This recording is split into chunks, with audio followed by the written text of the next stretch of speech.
ಹರೇ ಶ್ರೀನಿವಾಸ.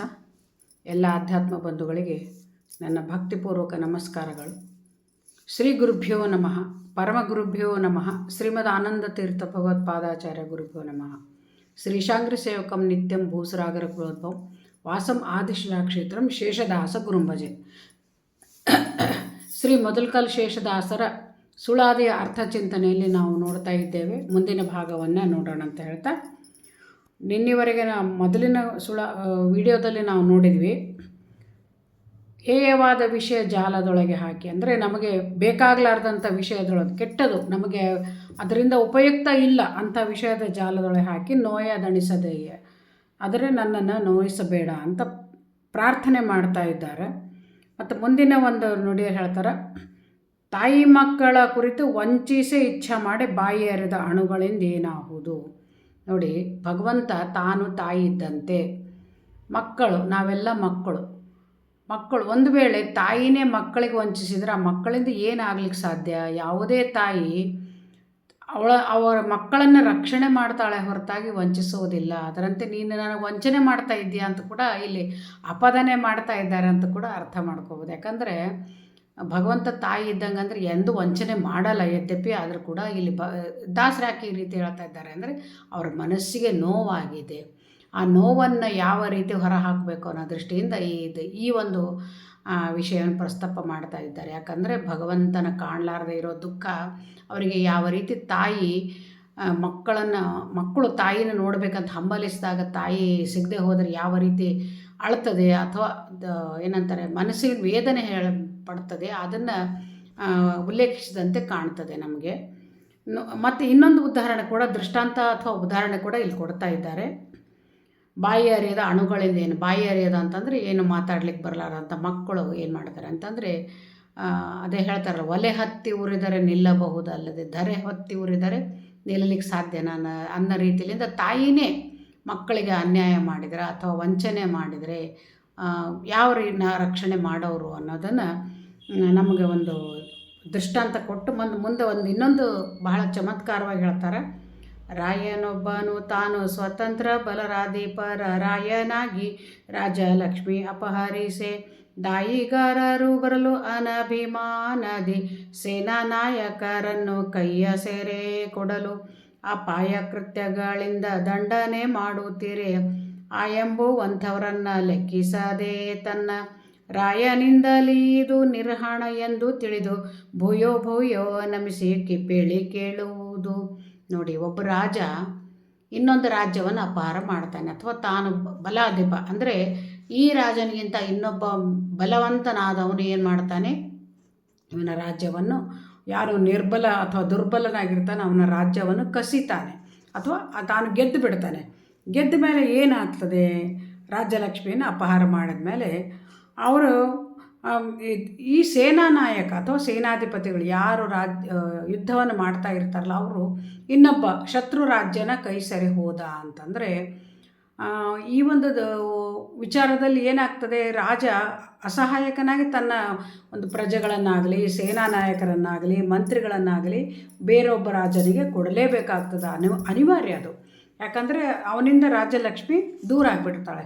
ದುರ್ಬಲನಾದ ರಾಜನಿಂದ ಪ್ರಬಲನಾದ ರಾಜನಿಗೆ ರಾಜಲಕ್ಷ್ಮಿ ಕೈ ಸೇರಿರ್ತಾಳೆ, ಅಥವಾ ಅವನ ರಾಜ್ಯವನ್ನು ಕಸಿದು ಬಿಟ್ಟಿರ್ತಾನೆ ಯುದ್ಧದಲ್ಲಿ. ಆವಾಗ ಏನಾಗ್ತದೆ, ಅನಭಿಮಾನದಿ ಸೇನಾ ನಾಯಕರನ್ನು ಕೈಯ ಸೆರೆ ಕೊಡಲು, ಆವಾಗ ಅನಿವಾರ್ಯವಾಗಿ ಅಭಿಮಾನ ಇಲ್ಲದೆ ನನ್ನ ರಾಜ ಇವನು ಅಥವಾ ನನ್ನ ಸೇನಾಧಿಪತಿ ಇವರು, ಆ ಯಾವ ಒಂದು ಮಂತ್ರಿ ಇವನು ಅಂತ ರಾಜ ಅವರ ಮೇಲೆ ಒಂದು ಅಭಿಮಾನ ಇಡದೆ ಏನು ಮಾಡಿಬಿಡ್ತಾನೆ, ಬೇರೆಯೊಬ್ಬ ರಾಜನಿಗೆ, ಗೆದ್ದಂತಹ ರಾಜನಿಗೆ ಸೇನಾಧಿಪತಿ ಅಥವಾ ದಂಡನಾಯಕರು ಅವ್ರನ್ನೇನಂತಂದ್ರೆ ಸೆರೆ ಹೋಗ್ತಾರೆ ಅಥವಾ ಅವರನ್ನು ಸೆರೆಮನೆಗೆ ತಳ್ಳುತ್ತಾರೆ. ತಳ್ಳಿದ ಮೇಲೆ ಏನು ಮಾಡ್ತಾರೆ, ಅಪಾಯ ಕೃತ್ಯಗಳಿಂದ ದಂಡನೆ ಮಾಡ್ತಾರೆ, ಅಂದರೆ ಶಿಕ್ಷೆ ಕೊಡ್ತಾರೆ ಅವರಿಗೆ. ಯಾಕಂದರೆ ಇವರು ನಮ್ಮವರು ಅಂತ ಲೆಕ್ಕಿಸೋದೇ ಅವರನ್ನೇನಂತಂದ್ರೆ ನಮ್ಮ ಶತ್ರು ವೈರಿ ಪಡೆಯಲಿದ್ದಂಥ ಸೇನಾಧಿಪತಿಗಳು ಅಂತ ಅವರು ಶಿಕ್ಷೆ ಕೊಡ್ತಾರಲ್ಲ. ಆವಾಗ ಈ ರಾಜ, ಈ ಸೇನಾಧಿಪತಿಗಳು ಏನು ಅಂದ್ಕೋಬೇಕು ಆವಾಗ ಅಂತಂದರೆ, ರಾಯನಿಂದಲೇ ಇದು ನಿರ್ಹಣ ಎಂದು ತಿಳಿದು ಭೂಯೋ ಭೂಯೋ ನಮಿಸಿ ಪೇಳಿ ಕೇಳುವುದು.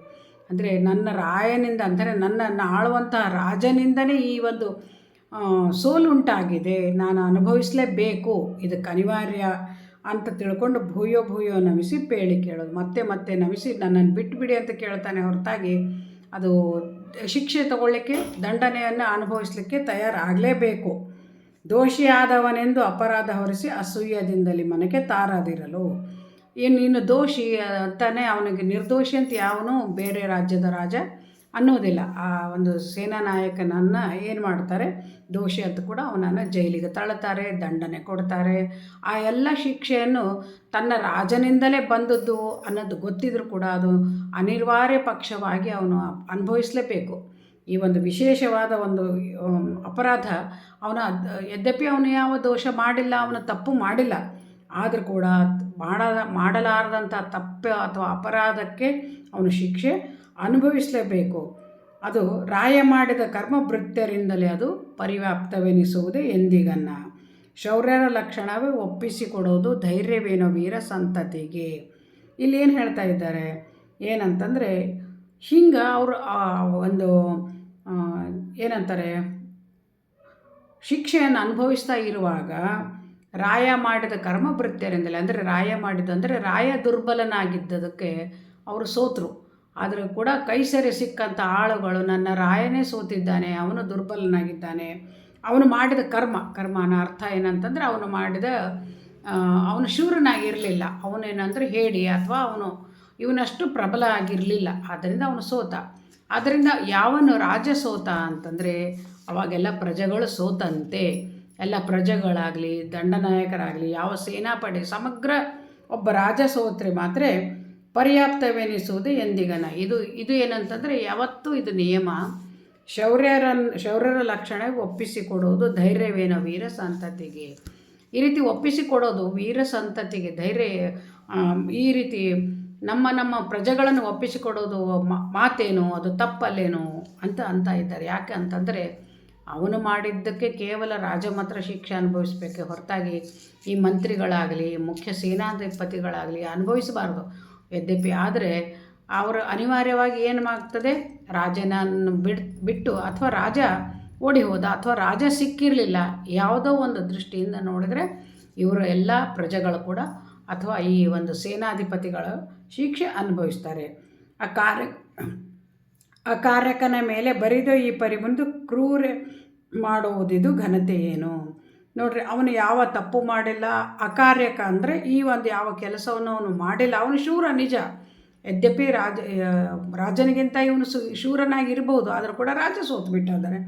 ಆವಾಗ ಏನಾಗ್ತದೆ, ಈ ಪರಿ ಮುನಿದು ಕ್ರೌರ್ಯ ಮಾಡುವುದು ಘನತೆಯೇ.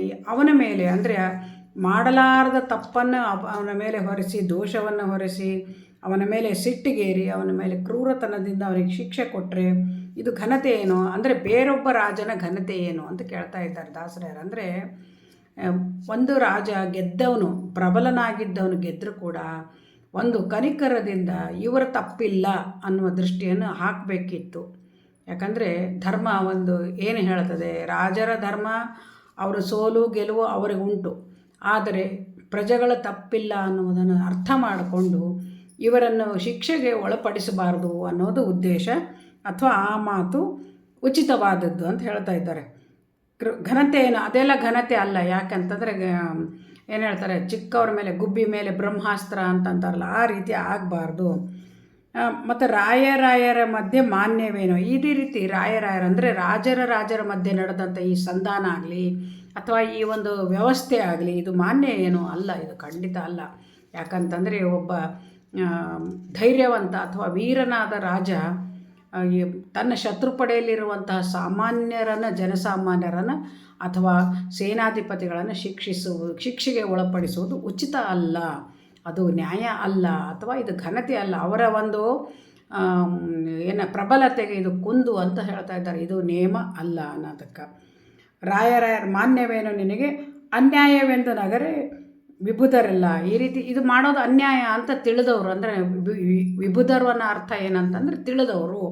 ಇದು ನ್ಯಾಯ ಅನ್ಯಾಯದ ವಿಚಾರಗಳನ್ನು ವಿಮರ್ಶೆ ಮಾಡಿದಾಗ ಇದು ತಪ್ಪು. ಅವನು ಯದ್ಯಪಿ ಗೆದ್ದಂತಹ ರಾಜ ಸೋತಂತಹ ರಾಜನ ಸೇನಾಧಿಪತಿಗಳು ಆಗಲಿ ಸೇನಾ ನಾಯಕರಾಗಲಿ ಯಾರನ್ನು ದೂಷಣೆ ಮಾಡಬಾರದು, ಶಿಕ್ಷಿಸಬಾರದು. ಯದ್ಯಪಿ ಕಾರಾಗೃಹದಲ್ಲಿ ಇರಿಸಲಿ, ಆದರೆ ಅವರಿಗೆ ಕ್ರೂರ ಶಿಕ್ಷೆಗಳನ್ನು ಕೊಡಬಾರ್ದು, ದಂಡನೆಗಳನ್ನು ಮಾಡಬಾರ್ದು.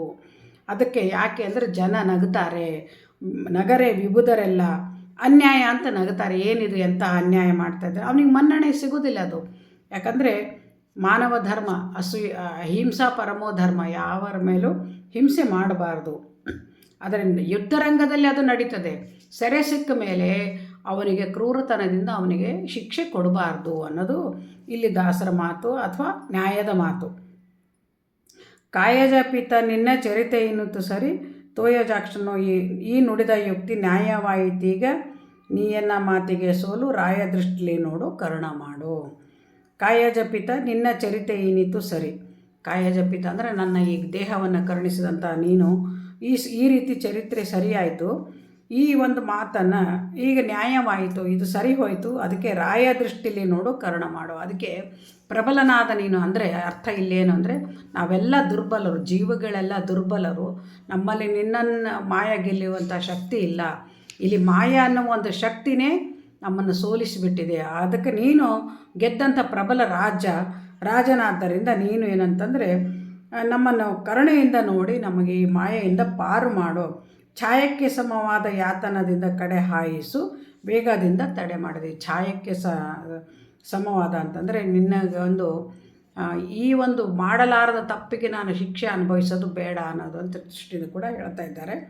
ಇದು ಯಾತನೆಯಿಂದ, ಈ ಒಂದು ನನಗೆ ಆಗುವಂತಹ ನೋವಿನಿಂದ ನೀನು ಯಾತನೆಯಿಂದ ಕಡೆ ಮಾಡು, ಅಥವಾ ಇದನ್ನು ನನಗೆ ಅನುಭವಿಸದಂತೆ ನೀನು ಸಲಹು, ರಕ್ಷಣೆ ಮಾಡು. ಗಾಯತ್ರಿ ಪ್ರತಿಪಾದ್ಯ ಗುರು ವಿಜಯ ವಿಠಲರೇ ಉಪಾಯವಿಲ್ಲವಯ್ಯ ನಿನ್ನ ಹೊರತು. ಅಂದರೆ ಅನ್ಯಥಾ ಶರಣಂ ನಾಸ್ತಿ ತ್ವಮೇವ ಶರಣಂ ಮಮ ತಸ್ಮಾತ್ ಕಾರುಣ್ಯ ಭಾವೇನ ರಕ್ಷ ರಮಾಪತೆ ಸೀತಾಪತೆ ಅಂತ ಬೇರೆ ಹೊರತು ನಿನ್ನ ಹೊರತು ನನಗೆ ರಕ್ಷಣೆ ಮಾಡುವವರು ಯಾರೂ ಇಲ್ಲ. ನೀನೇ ನನ್ನನ್ನು ರಕ್ಷಣೆ ಮಾಡಬೇಕು. ನಮ್ಮನ್ನು ಕರುಣಾ ದೃಷ್ಟಿಯಿಂದ ನೋಡಿ ಈ ಒಂದು ಮಾಯೆಯಿಂದ ನನ್ನನ್ನು ಪಾರು ಮಾಡು. ನನಗೆ ಆವರಿಸಿಕೊಂಡಂಥ ಮಾಯೆ ಅಂದರೆ ಯದ್ಯಪಿ ಎಲ್ಲ ಜೀವಿಗಳಿಗೆ ಮಾಯಾಪಾಶದಿಂದ ಒಳಪಟ್ಟದಕ್ಕೆ ನಾನು ನನ್ನದು ಅನ್ನುವ ಒಂದು ಮೋಹದಲ್ಲಿ ಇದ್ದು ನಾವು ಸಂಸಾರ ಬಂಧದಲ್ಲಿ ಸಿಲುಕಿರ್ತೀವಿ. ಈ ಸಂಸಾರದ ಬಂಧನವನ್ನುವಂತಹ ಒಂದು ಶಿಕ್ಷೆಯಲ್ಲಿ ನನ್ನನ್ನು ಒಳಪಡಿಸಬೇಡ. ನೀನು ಗೆದ್ದಂತಹ ಪ್ರಬಲ ರಾಜನಾದ್ದರಿಂದ ಈ ಮಾಯೆಯಿಂದ ನನ್ನನ್ನು ಪಾರು ಮಾಡ. ಮಾಯೆ ಅನ್ನೋದು ದುರ್ಬಲ, ನಿಜವಾಗಿ ಅದು ದುರ್ಬಲ. ನಿನ್ನ ಒಂದು ಪ್ರಬಲತೆಯ ಮುಂದೆ ಎಲ್ಲವೂ ದುರ್ಬಲನೇ.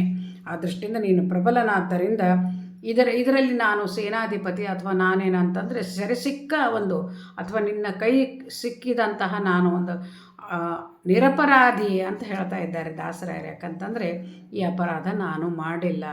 ಯಾಕೆ ಮಾಡಿಲ್ಲ ಅಂತಂದರೆ ಒಂದು ದೃಷ್ಟಿಯಿಂದ ಕೂಡ ಇದು ನಿಜ ಅನ್ನಿಸ್ತದೆ. ಯಾಕೆ ಮಾಡಿಲ್ಲ ಅಂತಂದರೆ ಜೀವಿಗಳಿಗೆ ಕರ್ತೃತ್ವ ಇದೆ, ಸ್ವತಂತ್ರ ಇಲ್ಲ. ಸ್ವತಂತ್ರ ಕರ್ತೃತ್ವದ ಹೇತು ನೀನೇ ಒಂದು ಸ್ವತಂತ್ರ ಇದ್ದದಕ್ಕಾಗಿ ಈ ಒಂದು ನೀನು ಮನಸ್ಸು ಮಾಡಿದರೆ ನನ್ನ ಈ ಒಂದು ಹೇಯವಾದ ಕೃತ್ಯಗಳಾಗಲಿ ಈ ಮಾಯೆಯ ಬಂಧನದಿಂದ ನೀನು ಬಿಡಿಸಬಹುದು.